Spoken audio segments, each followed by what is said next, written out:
नमस्कार, आप सभी दर्शकों का बहुत बहुत स्वागत। आप देख रहे हैं जस्ट टीवी। मैं हूं नेहा शुक्ला, लेकर हाजिर हूं स्ट्रेट टॉक। तो क्या सेंसिटिव मसलों पर भी भारत में सियासत हो रही है, और ये सियासत कोई और नहीं बल्कि भारत के प्रधानमंत्री नरेंद्र मोदी करते नजर आ रहे हैं। इसलिए कुछ सवाल हम अपने दर्शकों के लिए लेकर आए हैं कि आखिर क्या जरूरत थी असम की धरती पर जाकर घुसपैठियों और बांग्लादेशी घुसपैठियों की बात इस तरीके से करने की कि कहीं ना कहीं इसको जो विभाजनकारी तत्व है उनकी बढ़ती ताकत से जोड़कर देखा जाने लगा है।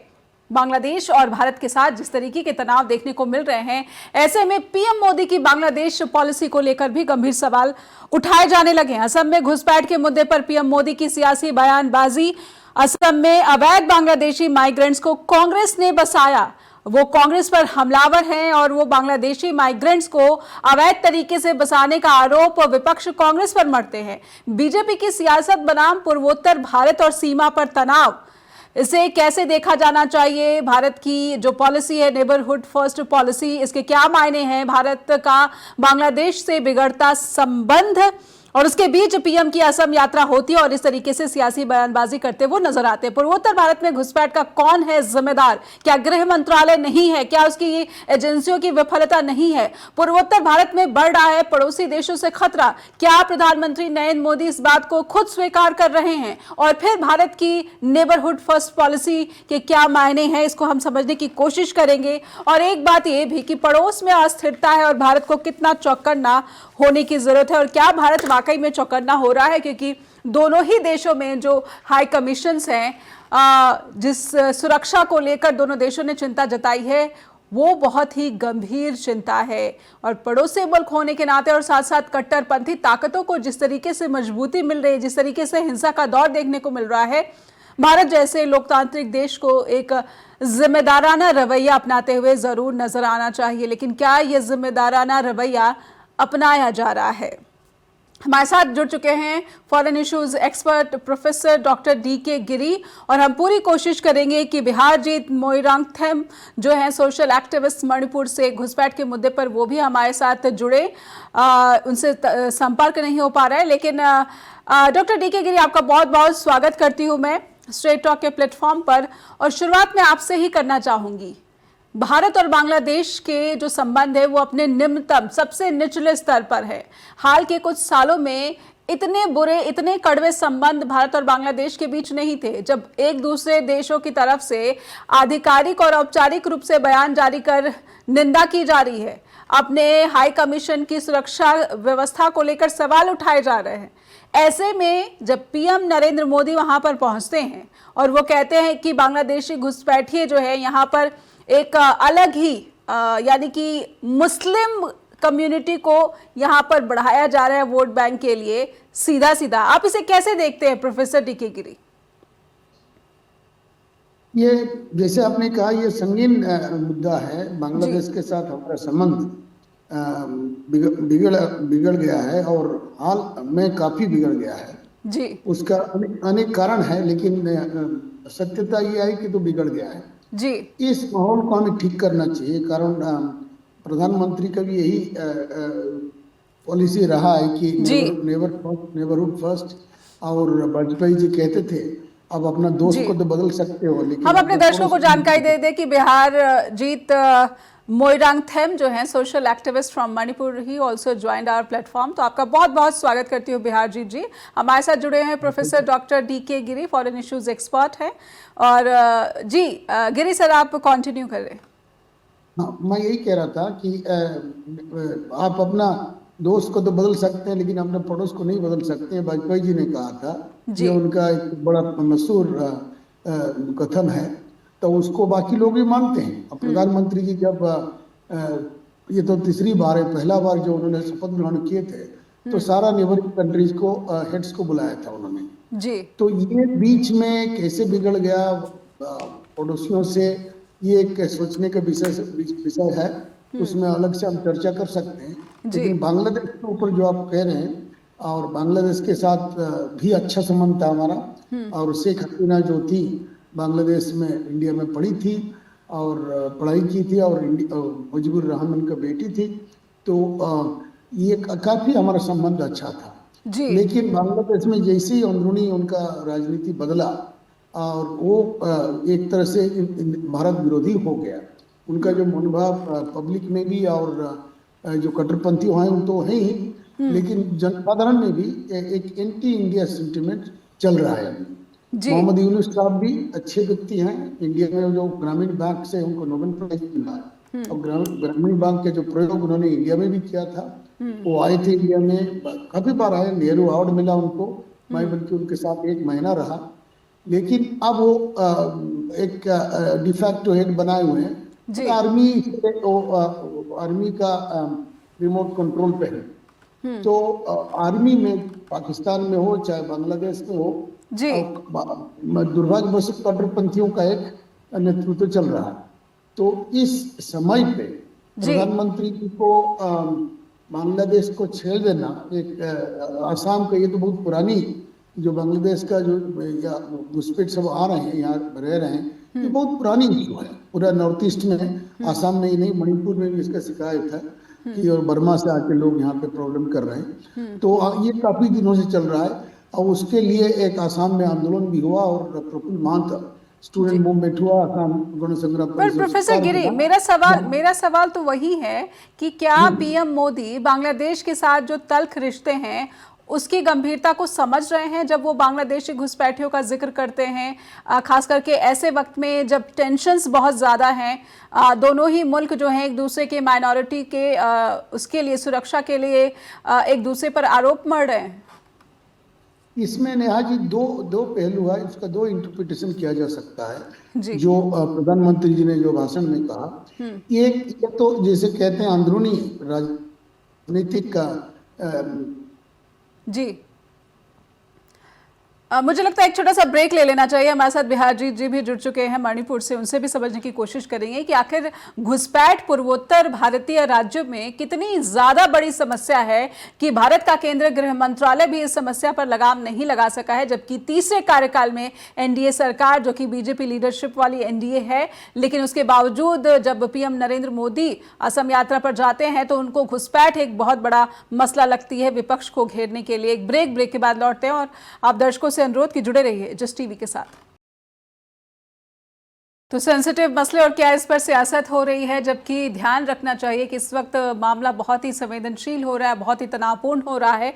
और शेख हसीना, जिस पर बांग्लादेश में तानाशाही के आरोप, गंभीर आरोप लगे हैं, जनसंहार के आरोप लगे हैं, उनको मौत की सज़ा तक सुनाई गई है और एक्स्ट्राडिशन की अपील बांग्लादेश की तरफ से की जा चुकी है। ऐसे में शेख हसीना बयानबाजी भी करती हैं, इंटरव्यू भी दे रही हैं, मीडिया में उनके सामने आ रहे इंटरव्यू और बयान को लेकर बांग्लादेश तल्खी भी जताता आ रहा है। और भारत सरकार इस बीच जो है बांग्लादेशी घुसपैठिए का मसला कहीं ना कहीं चुनावी मुद्दा बनाने की कोशिश करती भी नजर आती है।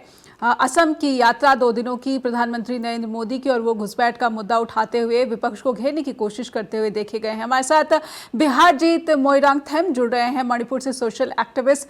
बीते दिनों हमने देखा कि 2023 मई के महीने से जिस तरीके से मणिपुर जातीय हिंसा से जूझ रहा है, और उसके बाद अभी भी जो पलायन और जो पीड़ित है उनको उचित पुनर्वास और मुआवजा तक नहीं मिल पाई है। ऐसे में बिहारजीत जी, मैं समझना चाहती हूँ कि जब असम प्रधानमंत्री नरेंद्र मोदी पहुंचते हैं, उसके बाद वो घुसपैठ का मसला उठाते हैं, तो क्या पूर्वोत्तर राज्य जो भारत के हैं, और जिस तरीके से बांग्लादेश में पूर्वोत्तर राज्यों को लेकर बयानबाजी हो रही है, ऐसे में भारतीय प्रधानमंत्री नरेंद्र मोदी का ये कहना कि बांग्लादेशी अवैध घुसपैठिए जो पहुंचकर यहाँ पर सारी जो डेमोग्राफी है और साथ ही साथ जो संस्कृति की पहचान है उसको भी तबाह कर रहे हैं, तो ये किस पर सवाल उठा रहे हैं प्रधानमंत्री नरेंद्र मोदी? अपनी ही एजेंसियों पर, या फिर वाकई समस्या इतनी बड़ी हो गई कांग्रेस के शासनकाल में या फिर स्थानीय दलों के शासनकाल में कि अब एनडीए सरकार के लिए मुश्किल हो रहा है?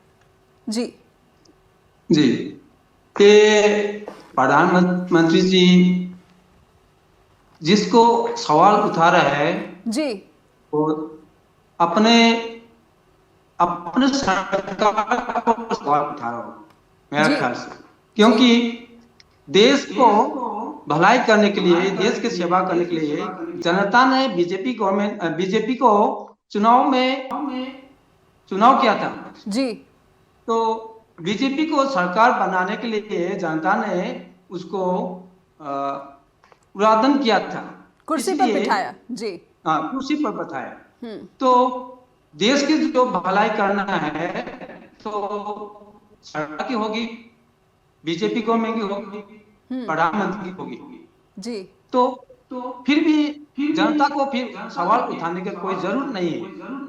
जो जनता की भलाई के लिए जनता ने उन लोग को कुर्सी पर उठाया बैठाया, तो जी फिर भी जनता को फिर सवाल उठाने की कोई जरूरत नहीं। जी जनता को ये करना है, ये करना है, उन लोग को जो चाहिए जनता को बताना था, वही अभी तक सवाल उठाने की कोई जरूरत नहीं। ठीक है। बांग्लादेश में जो जितना घटना हो रहा है, लेकिन बांग्लादेशी लोगों को भारत में घुसने की कोई इजाजत नहीं है। फिर भी बांग्लादेश की पूर्वोत्तर प्राइम मिनिस्टर भारत में आया, तो फिर उसको बचाने के लिए भारत के अधिकार होगा। फिर भी भारत की जनता को सवाल जी मुझे लगता है कि नेटवर्क संबंधी समस्या भी है। बिहार जी, अगर आप मुझे सुन पा रहे हैं, मुझे लगता है कि आपके नेटवर्क जो है संबंधी समस्या है, इंटरनेट नेटवर्क संबंधी समस्या है, अगर आप इसको चेक कर ले। एक सवाल मैं घुसपैठ का लेना चाहूंगी। मणिपुर में जब हिंसा हुई और तब घुसपैठ को लेकर लगातार सवाल हो रहे थे और खुद सरकार का कहना था कि घुसपैठिए जो हैं वो पूरे पूर्वोत्तर भारतीय राज्य में जो है यहाँ पर हिंसा को अंजाम दे रहे हैं। तो घुसपैठ अभी कितना कंट्रोल है? जब वहां पर जातीय हिंसा कहा जाए कि हाँ अभी शांति काल चल रहा है लेकिन तनाव तो बना हुआ है। बिहार जी, बिहार जी, क्या आप सुन पा रहे हैं? जी मुझे लगता है कि नेटवर्क संबंधी समस्या है। डॉक्टर डीके गिरी जी, आप हाल ही में मणिपुर होकर आए थे और वहां पर जातीय हिंसा के बाद हमने देखा कि घुसपैठ का मुद्दा वहां पर भी लगातार सरकार उठाती रही, बीजेपी उठाती रही। बीजेपी के मुख्यमंत्री जब थे बीरेंद्र सिंह, वो भी उठाते रहे कि सब जो है साजिश के तहत हो रहा है और ये घुसपैठियों का काम है, ये विदेशी ताकतों की साजिश है। आप कैसे देखते हैं डीके गिरी जी? क्या पूर्वोत्तर भारतीय राज्य जो है यहाँ घुसपैठ सबसे बड़ा मुद्दा बनाना चाह रही है बीजेपी अपनी असफलताओं को छिपाने के लिए? इस राजनीतिक रणनीति को समझना बड़ा मुश्किल है, लेकिन मेरा जो स्टडी है, हम लोग एक टीम में गए थे मणिपुर का जो मौजूदा स्थिति को देखने के लिए। तो हमने काफी लोगों से बात की, जो IDPs बोलते हैं जिसको, internal displaced person shelter home जो बनाया हुआ है, जिसमें मेइतीज और कुकीज दोनों कैंप में हम लोग गए। वहां पे सिर्फ मेइती का कुछ लोग कहते हैं कि घुसपैठी आके और बर्मा से आके ये लोग इस तरह का आंदोलन, इस तरह का ये वायलेंस करते हैं, वो ड्रग्स ट्रैफिकिंग करते हैं, वो वायलेंस करते हैं। हाँ, जी, ड्रग्स ट्रैफिकिंग। लेकिन ड्रग ट्रैफिकिंग का और एक मुद्दा है। ड्रग ट्रैफिकिंग का लोग कहते हैं कि इसमें तो काफी लोग जुड़े हुए हैं, ये दिल्ली से भी लोग जुड़े हुए हैं ड्रग ट्रैफिकिंग का, और उसमें उनको भी फायदा होता है। लेकिन हमें जो हमारा जो शोध कहता है कि ये जो मणिपुर में जो प्रॉब्लम हुआ, जातीय हिंसा हुआ, ये कुकीज और ये मैतीज के बीच में ही हुआ है, क्योंकि काफी पुराना ये था और उनका बड़ा ये जो कुकीज आदिवासी लोग, कुकी जो लोग कहते हैं, उसके बाकी काफी आदिवासी हैं, उनका मैतीज का जो प्रिडोमिनेशन है कि उनका मेजोरिटी, पॉलिटिकल मेजोरिटी है, उससे काफी दुखी थे। फिर बाद आखिर में जब मैतीज खुद इन्होंने आरक्षण मांगना शुरू किया तो कुकीज सामने आ गए और इसका विरोध किए। फिर उसमें काफी मीडिया और ये अफवाह भी फैला। और एक अफवाह मैं आपको बताऊं, मैतीज का अखबार में एक छप दिया गया कि कुकी महिला 300 महिलाओं को बलात्कार किया गया है और उनको सीजर हॉस्पिटल में लिया गया है और 300 महिला का वहां पे चिकित्सा चल रहा है। इसी से कुकी भड़क उठे, अब उस रोड पे रास्ते पे आ गए। लेकिन बाद में पता चला कि वो अफवाह था। तो ऐसे भी हुआ, तो जो गलत तत्व हैं वो घुस गए हैं, लेकिन जो उसका ट्रिगर था वो आरक्षण का मुद्दा था। और सरकार जो है मैतीज को समर्थन कर रहा है अंदर से, क्योंकि मैतीज का पॉलिटिकल मेजोरिटी है, वो करीब 40% के हैं। तो एज ए सिंगल कम्युनिटी, तो उसी का जो उनका था उसके विरोध में, क्योंकि बहुत उत्तेजित थे लोग, आखिर में जो टिपिंग पॉइंट पे पहुंच गया हो, आखिरी पॉइंट पे, तब जाके हिंसा में बदल गया। और कॉन्फ्लिक्ट का ये भाषा है कि झगड़ा का यही साइकिल है, झगड़ा को अब नहीं निपटते हैं, समाज में तफात होता है, डिफरेंसेस होता है, वो कॉन्फ्लिक्ट में बदलता है। अब कॉन्फ्लिक्ट को आप नहीं सुलझाते हो तो वायलेंस हो जाता है। तो वही हुआ मणिपुर में, उनमें डिफरेंसेस थे, फिर कॉन्फ्लिक्ट बन के वो सिमर रहा था, और बाद में जब ये आया फिर वो ट्रिगर कर गया, फिर एक दूसरे से वायलेंस शुरू हो गया उनका। तो ये अंदरूनी मामला है, घुसपैठियों से ये किया गया। तो आप ये मानते हैं कि ये अंदरूनी मामला है, और उसके बाद भी इस अंदरूनी मामले को जिस तरीके से बातचीत के जरिए सुलझाने की कोशिश की जानी चाहिए थी, लेकिन ये की गई, और उसके बावजूद यहाँ पर तनाव बना हुआ है, इसको मैं समझूंगी। लेकिन एक छोटे से ब्रेक के लिए रुकूंगी, और बात क्योंकि बांग्लादेश और भारत के रिलेशंस की हो रही है, तो पूर्वोत्तर भारत को समझना बहुत ज़रूरी है, इसीलिए हम इस बातचीत को आगे बढ़ाएंगे। एक छोटे से ब्रेक के लिए रुकते हैं, ब्रेक के बाद लौटते हैं। आप जुड़े रहिए जस्ट टीवी के साथ। फिर से सभी दर्शकों का स्वागत है। आप देख रहे हैं स्ट्रेट टॉक। हमारे साथ जुड़े हुए प्रोफेसर डॉक्टर डीके गिरी और बिहारजीत मोइरांगथेम, उनके साथ इंटरनेट संबंधी समस्या आ रही है, इसलिए इस वक्त वो हमारे बीच नहीं है। हम बातचीत आगे बढ़ाते हैं डॉक्टर डीके गिरी के साथ। सर, पूर्वोत्तर के ये जो राज्य हैं भारत के साथ, और जो संबंध बने हुए हैं, जिस तरीके से बांग्लादेश में भी इन पूर्वोत्तर भारतीय राज्यों को लेकर बयानबाजी होती है, ऐसे में हम समझना चाहते हैं कि भारत सरकार की इन राज्यों के प्रति जो पॉलिसी रही है इंटीग्रेशन को लेकर, लेकिन विभाजनकारी पॉलिसीज पर आगे बढ़ना, क्या सरकार में किसी तरह की अस्पष्टता देख रहे हैं आप? पॉलिसीज का जो एक दूसरे से जो तालमेल होना चाहिए उसका अभाव देख रहे हैं आप? निश्चित रूप से मणिपुर में मैं तो देखा नेहा जी, ये वर्णन करना बड़ा मुश्किल है, और कि कोई भी देखे तो उसका दिल जरूर हिल जाएगा। कारण अपना स्टेट में ही ये लोग दो हिस्से में बढ़ चुके हैं, एक दूसरे के पास जा नहीं सकता है। और उसमें मेइतीज कहते हैं कि हम लोग जैसे जेल में हैं, चारों तरफ से पहाड़ों में कुकीज रहते हैं, हमें घेरे हुए हैं। कुकीज कहते हैं कि हम इम्फाल नहीं जा सकते, हमें अगर दिल्ली जाना हो तो बर्मा रेंगून होकर फ्लाइट में जाना पड़ेगा। तो एक स्टेट का अंदर इस तरह का विभाजन होना, और ये बहुत दुख स्थिति है। मैं तो इतने सालों का राजनीतिक एक्सपीरियंस में, मैं अनुभव में, मैं काफी राज्यों में गया हूँ, लेकिन मणिपुर जो देखा वो बहुत ही करुण, ये बहुत दयनीय स्थिति थी वहाँ पे। तो ये बाकी नॉर्थ ईस्ट स्टेट्स का भी वही हाल है। आसाम में भी एक सेपरेटिस्ट मूवमेंट बोडोलैंड मांग रहे थे, नागालैंड काफी दिनों से सेपरेट होने की कोशिश कर रहा था लालडेगा के समय से। नॉर्थ ईस्ट इतना सुंदर जगह है, आप 7 स्टेट्स थे, अभी 8 स्टेट्स हो गए। और हमारा केंद्र सरकार का पूर्व नॉर्थ ईस्ट प्रति जो पॉलिसी रही है, कहीं ना कहीं का ये गैप रहा है, इनको इंटीग्रेट हम पूरा नहीं कर पाए हैं। कारण उसका ये पॉलिटिकली वो लोग नॉर्थ ईस्ट, पूरा नॉर्थ ईस्ट कमजोर है, क्यों? कितना एमपी जो भेजते होंगे, आसामी बहुत, मणिपुर से एक एमपी आते हैं, ये और या दो, हाँ मणिपुरी से एक दो करके लोकसभा में आते हैं। जैसे अब उत्तर प्रदेश में और बिहार में जनसंख्या है और संसद काफी नंबर से आते हैं, इसीलिए इनका फोकस रहता है इंस्टीट्यूट में।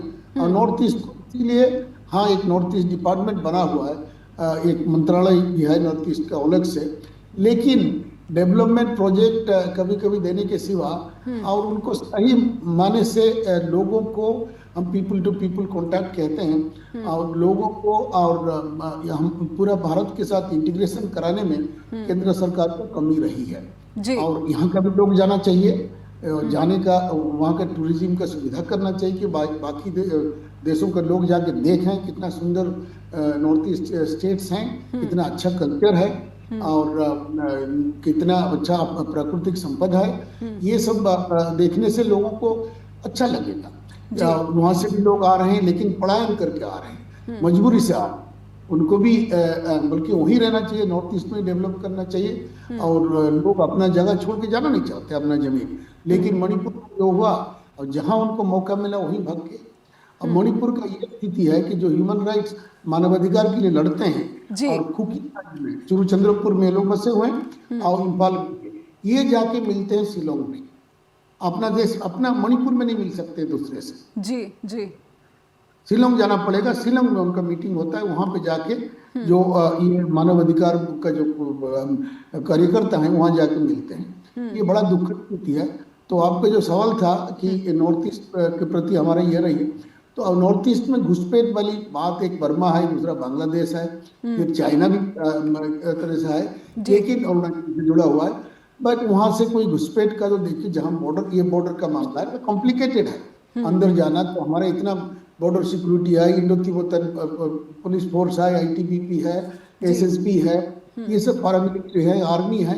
उसके बावजूद भी अगर लोग घुस जाते हैं तो उसको हमें खुद सोचना पड़ेगा कि बॉर्डर में है, हमारा बॉर्डर सुरक्षित है क्या। और लोग जहाँ पे प्रॉब्लम्स होती हैं, ऐसे में तो बॉर्डर सुरक्षा तो केंद्र सरकार की जिम्मेदारी है। बॉर्डर सुरक्षा को लेकर और जो घुसपैठी है और उसकी वजह से भारत की असम की संस्कृति खास करके और वहाँ की डेमोग्राफी बदले जाने की जो बात प्रधानमंत्री नरेंद्र मोदी कह रहे हैं, क्या इससे भारत सरकार अपनी जिम्मेदारी से पाला झाड़ सकती है? नहीं, केंद्र सरकार तो आखिर में पूरा जिम्मेदारी केंद्र सरकार का, पूरा देश का है।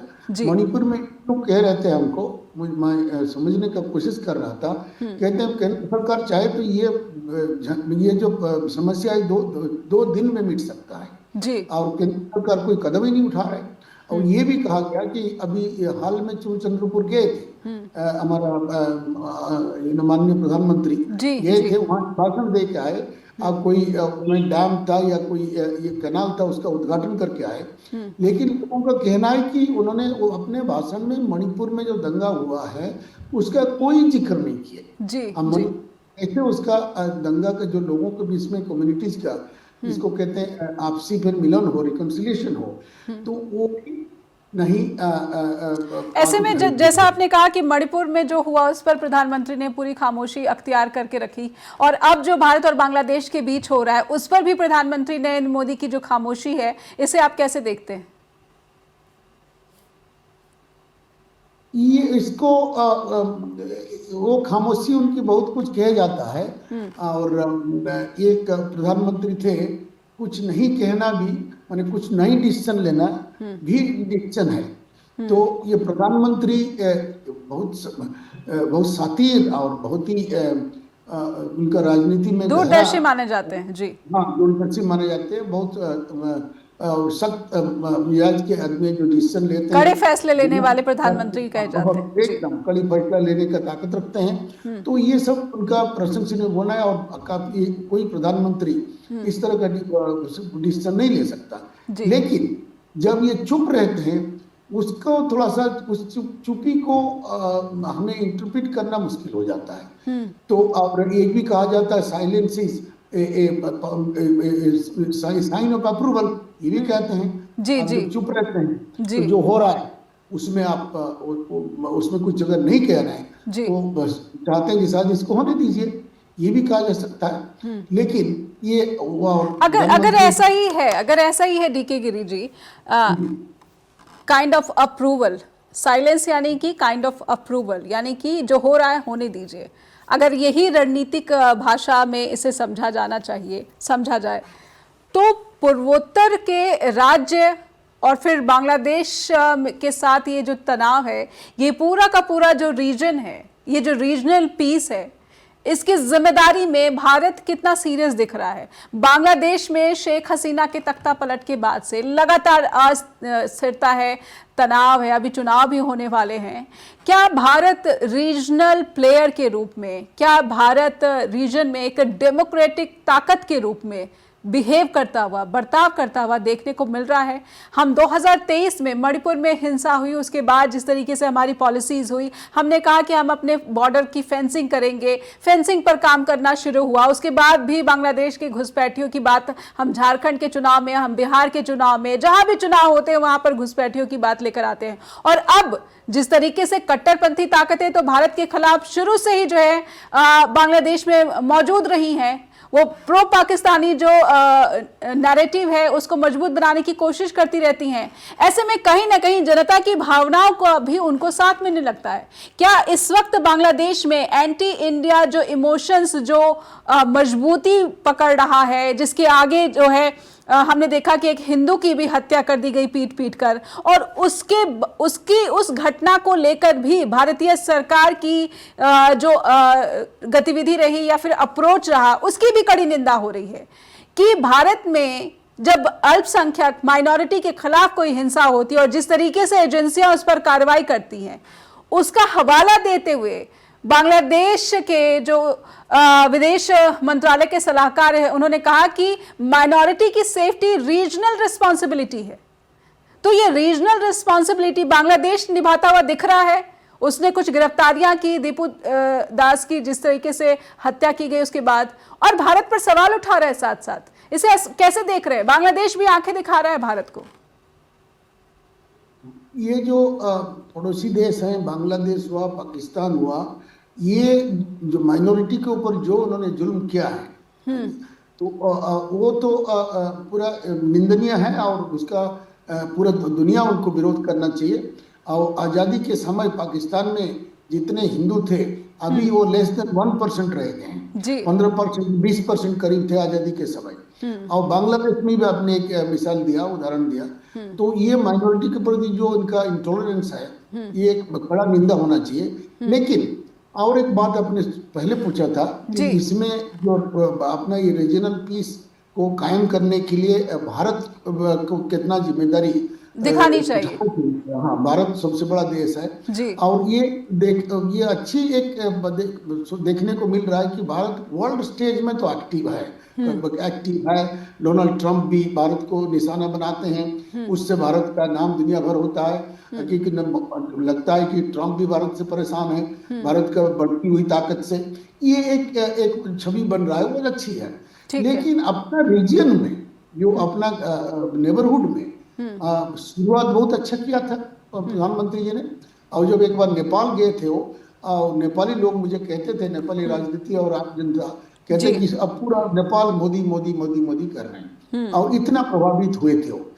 मोदी जी का व्यक्तित्व ही ऐसे है, जहाँ जाते हैं लोगों को प्रभावित कर देते हैं। लेकिन ये जो प्रक्रिया था, ये कड़ी कहाँ से टूटी, ये सरकार को खुद इंट्रोस्पेक्शन करना चाहिए। बांग्लादेश के साथ, नेपाल के साथ, श्रीलंका के साथ सुधरते हुए दिख रहा है, मालदीव्स के साथ। पाकिस्तान को तो छोड़ दीजिए, पाकिस्तान को ये विवादित संपर्क है, तो उसके ऊपर चर्चा हो सकती है।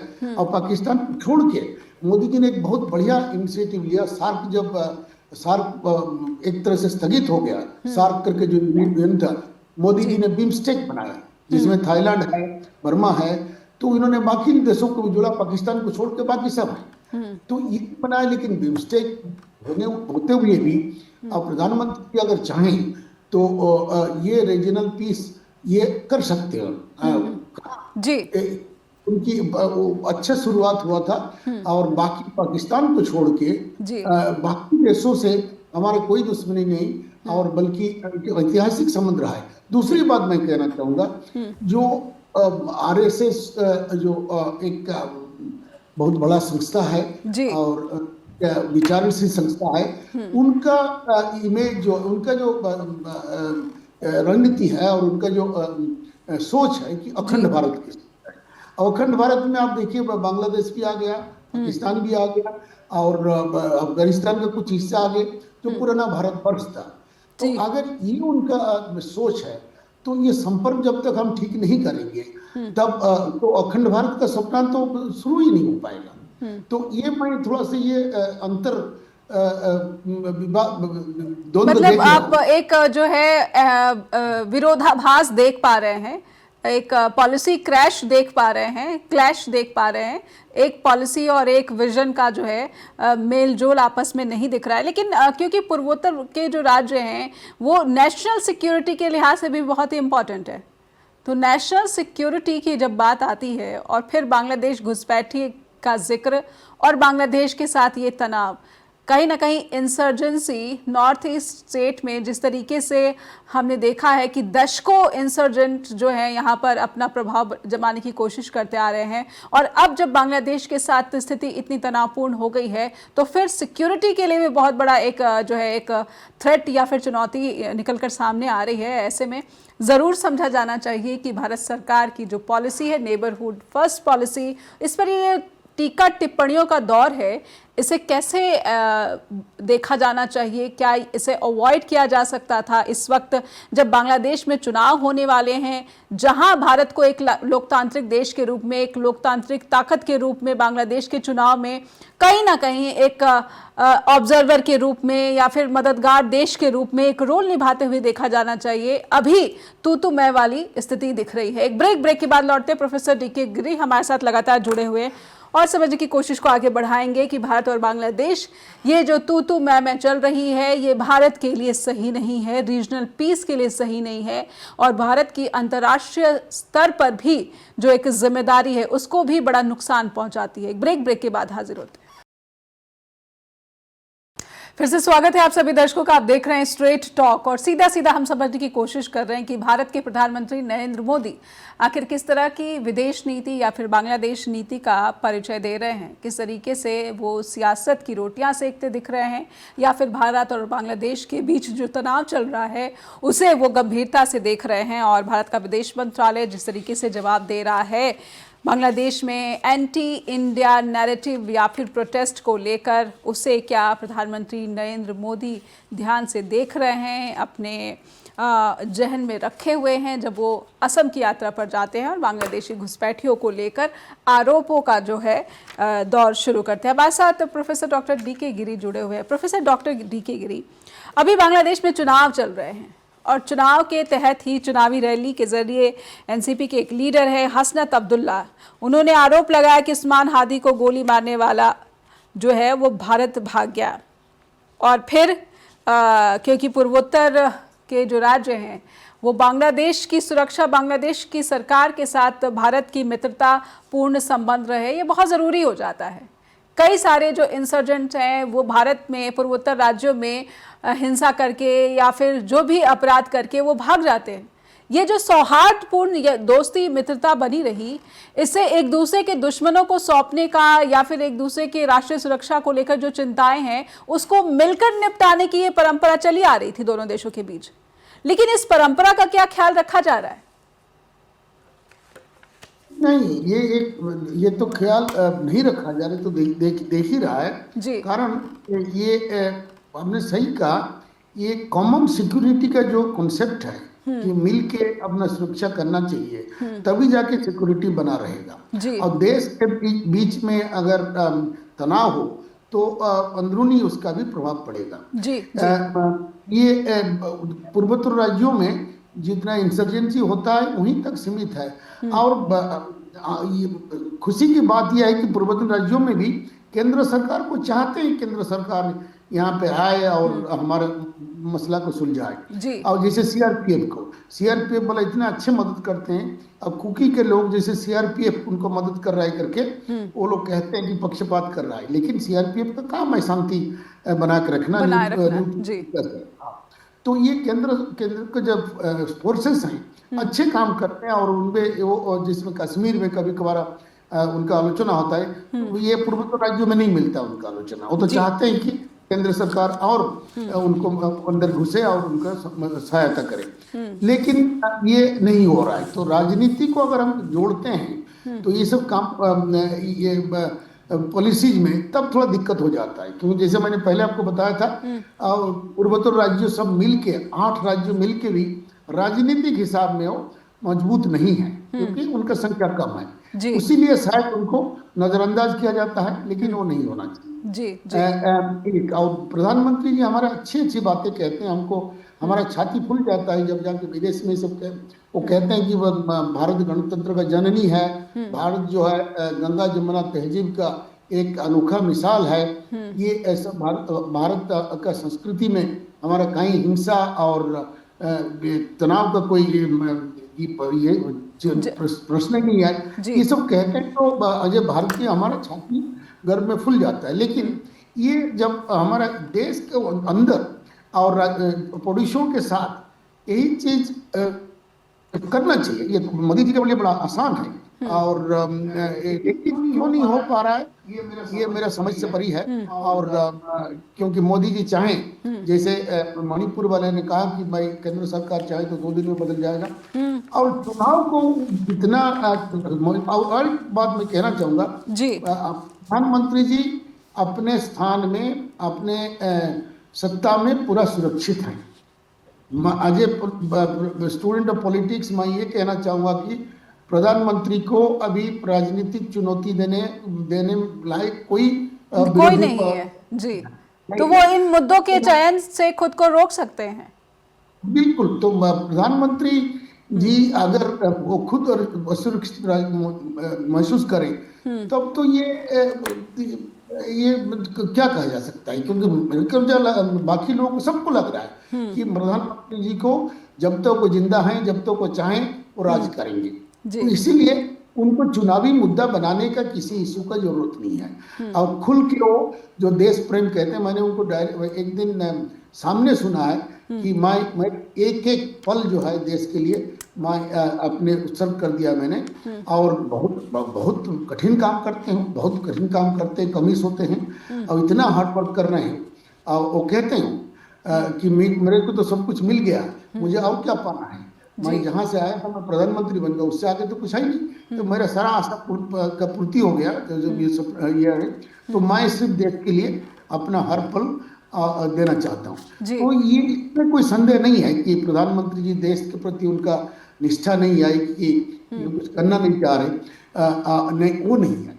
लेकिन कहीं ना कहीं ये जो पॉलिसी मेकिंग में या चुनाव के समय प्रधानमंत्री जैसे सख्त और सुरक्षित प्रधानमंत्री को जी, जिनकी कुर्सी उन्होंने इंटरव्यू में एक शेख हसीना ने अभी जब दोनों देशों के बीच में विदेश मंत्रालय के बीच एक्सचेंज हुआ, एक दूसरे के बयानों को जो है खारिज किया गया, शेख हसीना का इंटरव्यू भी सामने आ गया।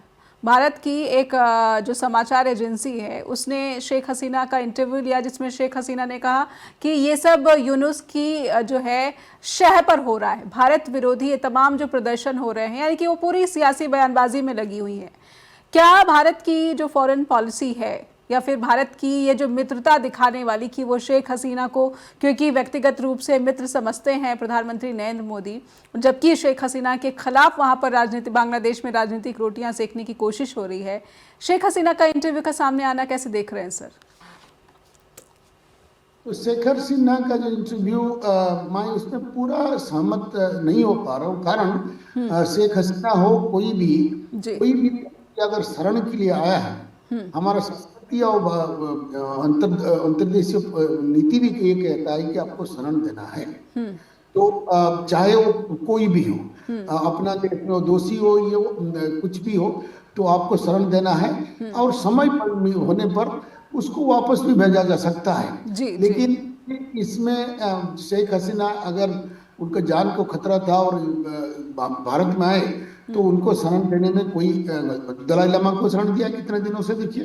हाँ, चाइना इसलिए काफी नाराज है हमसे, लेकिन तब भी दिया है, धर्मशाला में कितना सालों से है। उस हिसाब से भारत का संस्कृति और भारत का नीति, पूरा इंटरनेशनल पॉलिटिक्स ये कहता है कि आपको रिफ्यूजी और शेल्टर देना आपका कर्तव्य है। ठीक है। उन्होंने किया, और वो बांग्लादेश को भी समझना चाहिए। अब देखिए जो बाकी लोग एक्सट्रीमिस्ट लोग पूरा वेस्टर्न डेमोक्रेसी में जाके चुप जाते हैं, उनका पॉलिसी है तो वो उनको देते हैं, लेकिन ये उसको हम कहें कि भाई ये भारत के खिलाफ उन्होंने कदम उठाया। एक सवाल मैं जाते जाते पूछना चाहती हूँ, क्या ये नया भारत है जिसको अलग थलग रहने में कोई दिक्कत नहीं है, खुद इस साउथ एशियन जो रीजन है इसमें आइसोलेशन होता हुआ भारत, आइसोलेटेड होता हुआ भारत, इसे कोई समस्या नहीं है। बांग्लादेश से खराब संबंध, नेपाल से खराब संबंध, अभी जिस तरीके से कह सकते हैं कि थोड़े बहुत संबंधों में अभी तलखी जो है वो कम हो गई है। चीन से पाकिस्तान को आपने जिक्र कर ही दिया है। भूटान पर भी चीन का पहले से जो है प्रभुत्व बढ़ गया है, प्रभाव बढ़ गया है। ये जो आइसोलेटेड होता हुआ नया भारत है, इसे आप कैसे देखते हैं?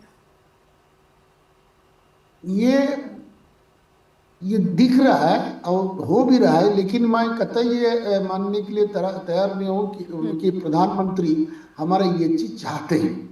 और ये अलग रहें, वो तो पूरा भारत का छवि दुनिया में जाना जाए। इंटरनेशनल जोगो डे करवाया उन्होंने और बाकी चीज करवा रहे हैं भारत के लिए। भारत का काफी बाहर उन्होंने नाम बढ़ाया। लेकिन आपने जो बात कही, ये नेबरहुड में क्यों ऐसे हो रहा है, ये समझने में हमको कोशिश करना पड़ेगा क्यों ऐसे हो रहा है। क्योंकि लोग कहते हैं कि अपना शुरुआत जो है कोई काम का घर से ही शुरू करिए। ये हमारा घर ही है, बांग्लादेश हमारे साथ था, पाकिस्तान हमारे साथ था। पाकिस्तान का अवाम, बांग्लादेश का अवाम भारत को बहुत प्यार करते थे। बिल्कुल, बिल्कुल। और इसमें जो जिस तरीके से गिरावट आई है, पीपल टू पीपल जो कनेक्शन था, जो एक नेटवर्क था, उसमें जिस तरीके से लगातार गिरावट आ रही है, ये भारत के खुद के राष्ट्र हित के लिए सही नहीं माना जा सकता जब वो खुद को एक रीजनल जो है पावर के रूप में प्रोजेक्ट करता है। बहुत बहुत धन्यवाद करना चाहूँगी प्रोफेसर डी.के. गिरी आपका, आपने समय दिया और स्ट्रेट टॉक के प्लेटफॉर्म से जुड़े, आपका बहुत बहुत आभार। अपने दर्शकों से अनुरोध करती हूँ कि भारत और बांग्लादेश के बीच ये जो तनावपूर्ण संबंध हैं, ये सीधे सीधे राष्ट्रीय हित से जुड़े हुए हैं। आप दर्शक इस पर क्या राय रखते हैं हम तक लिखकर ज़रूर पहुँचाएँ। info@justbroadcasting.com या फिर neha@justbroadcasting.com पर भी फीडबैक पहुँचाना ना भूलें। अपना ख्याल रखिए, देखते रहिए जस्ट टीवी। नमस्कार।